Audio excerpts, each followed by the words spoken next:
semuanya, selamat datang di podcast Sabta Kasa Insight. Hari ini bareng aku Bayu sebagai host kalian yang akan menemani podcast pada hari ini. Tentunya aku gak sendiri, karena kalau sendiri namanya bukan podcast.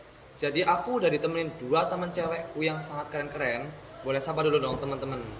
Halo semuanya. Nah, karena kalian udah menyapa teman-temanku, kalian boleh memperkenalkan diri terlebih dahulu agar teman-teman tuh kenal kalian itu namanya siapa. Dari sebelah kanan lanjut ke sebelah kiri.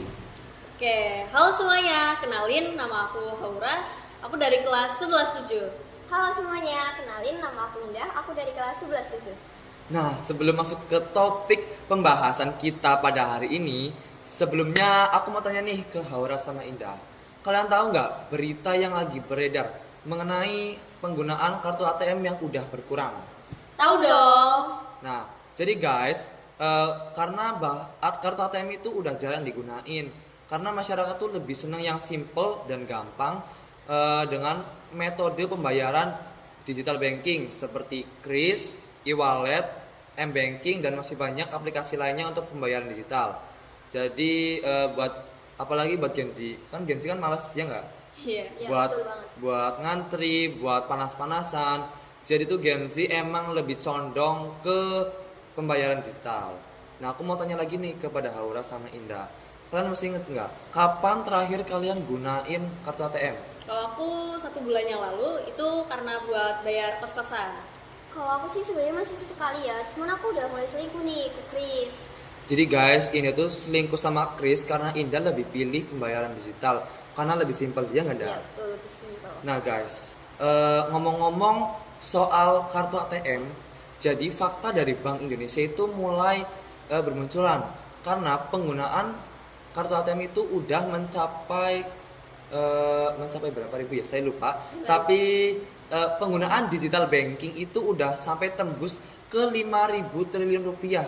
Jadi kartu ATM itu udah mulai menurun karena emang masyarakat lebih menggunakan digital banking. Nah, ngomong-ngomong soal digital banking, kalian gunain itu buat apa aja? Kalau aku buat top up ML, terus buat bayar Netflix, udah itu aja. Oh biasanya cuma buat belanja aja sih. Belanja di online Di shop. online, iya. Oke. Nah guys, jadi karena ATM udah mulai berkurang, jadi kita juga harus menjaga kartu ATM tersebut agar enggak hilang ya guys. Tetap menggunakan digital, tapi jangan lupa menggunakan kartu ATM fisik, ya enggak? Iya. Ya betul. Nah, aku mau tanya ke Haura, kartu ATM itu ada sisi positifnya enggak? Ada. Apa? Sisi positifnya tuh ya sebenarnya untuk pembayaran tuh lebih efisien. Terus juga kan pembayaran misalnya kan pakai mata uang kan, bukan digital. Terus untuk keamanan lebih Terjamin. Iya. Nah, berarti kalau untuk kartu ATM emang itu lebih efisien karena pembayaran emang menggunakan uang fisik ya biasanya. Iya. Terus juga lebih aman data diri kita. Nah, ngomong-ngomong soal data diri, biasanya kan digital banking itu kadang bocor, ya kan? Ya, betul. Nah, sisi positif dan negatif dari digital banking itu seperti apa? Saya tanya kepada Indah. Kalau menurut aku sisi positifnya sih banyak ya, kayak buat waktu kita jadi nggak kebuang. Terus Gen Z sekarang kan kayak lebih sukanya di rumah ya rebahan gitu, jadi kayak mereka tuh malas loh harus tarik tunai, panas-panasan, ngantri. Nah kalau sisi negatifnya sendiri tuh banyak pelaku kejahatan di zaman sekarang, jadi mereka tuh kayak manfaatin nih dengan adanya dompet digital ini buat kejahatan. Penipuan gitu ya? Iya betul. Ngomong-ngomong soal penipuan, aku mau tanya ke dua temanku mengenai penipuan yang ada di lingkungan kalian, di tetangga kalian, teman kalian. Ada nggak temen yang kena penipu atau penipuan dari Haura? Ada. Nah, kalau di aku tuh kejadiannya tuh tetangga aku nih. Ini sekitar 3 bulan yang lalu.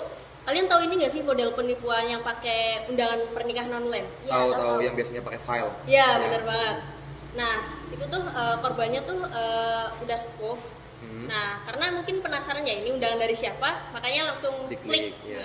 Nah, alhasil data pribadinya bocor, terus saldonya disikat tuh sama penipunya. Oke. Kasian banget ya. Nah, jadi Iya, kalian tuh lah. harus hati-hati, jangan asal klik file atau apapun itu yang tidak jelas, yang menyebabkan data diri kalian bocor, terus tiba-tiba nanti data diri kalian dipakai buat pinjol. Itu kan bahaya ya nggak? Bahaya. Oh iya, Karena bahaya bisa banget. kita merasa nggak pakai pinjaman online tiba-tiba ada penagih yang telepon-telepon kita, datang ke rumah iya. kita, ya kan? Benar. Nah, kalau dari Indah, ada nggak teman Indah yang kena penipuan dimanapun?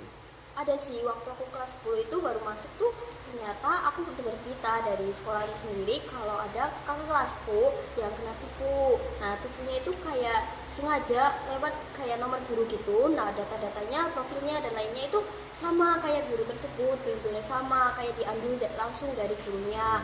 Dan ternyata kakak kelasku ini dimintain pulsa kan, karena mungkin kakak kelasku nggak enak ya kalau nggak dikasih. Akhirnya tuh dikasih, tapi ternyata itu tuh penipuan. Nah, saldo dia tuh berkurang banyak.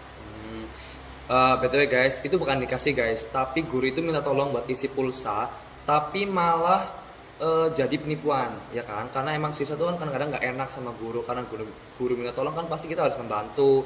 Nggak cuma guru sih, teman-teman juga misalnya minta tolong kita harus bantu. Nah, ngomong-ngomong soal penipuan, itu kan bahaya. Jadi buat teman-teman jangan asal klik link seperti tadi yang aku udah bilang. Jangan asal klik link yang tidak jelas atau minta kayak ada orang yang kalian nggak kenal tapi tiba-tiba minta tolong isi saldo. Jangan asal langsung oke iyain. Jangan ya guys. Takutnya nanti data kalian bocor. Nah, terus ngomong-ngomong soal kartu ATM yang udah jarang digunain, tapi kalian masih ada nggak kartu ATM yang masih bisa dipakai? Masih.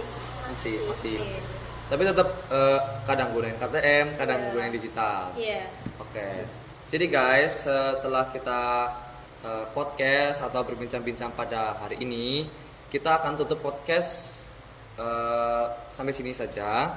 Terima kasih buat Haura sama Indah Ya, terima makasih kasih juga. udah datang ke podcast Sabta Kasa Insight hari ini. Dan buat teman-teman jangan lupa subscribe dan like video ini buat support teman-teman aku, buat support aku di podcast hari ini. Sekian, terima kasih.